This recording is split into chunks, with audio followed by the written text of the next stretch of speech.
20-year difference in the way these appear from this to this, right? Except these pictures were taken in the same day. In fact, they were taken in the same hour. In fact, this one was actually taken right before I started filming this video. And this one here, I'm gonna take after I show you what this does. This is how I get to this. My Peter Thomas Roth Instant Firmex Temporary Eye Tightener. Shake it well, always. I have my silicone-based concealer on already, foundation and concealer. And I'm gonna take just a tiny, tiny amount like this. That's probably even too much. And I'm just gonna kind of press it into my skin on top the makeup. I'm gonna wear a full face of makeup with this today.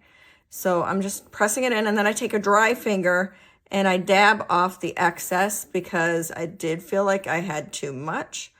But once that is all nice and dabbed in, I'm gonna take my little fan here and dry it.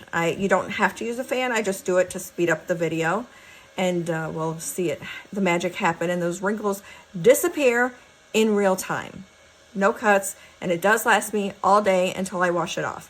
And usually foundations and concealers that do not have the word glycerin in the first few ingredients, those will normally work with the Peter Thomas Roth products.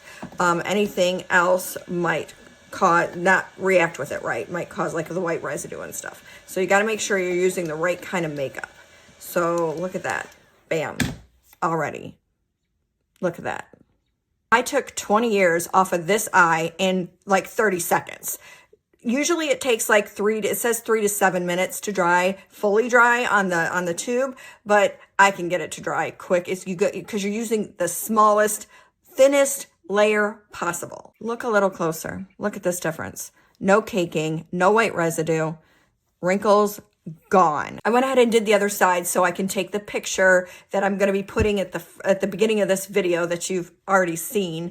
But this is just a temporary solution, but it does last me, like I said, all day until I wash it off. And you know, $38 a tube that'll last you 4 to 6 months, if not longer, is way less than surgery, which is the only other thing that can make you look like this. Now I'm going to go ahead and do the rest of my makeup. And remember, only powders work successfully over the tightener. If you're going to wear liquid or cream makeup, you want to put that on first and make sure that it's compatible with the PTR. You know you want to try this. You can go ahead and grab yourself some right now in the orange shopping cart below.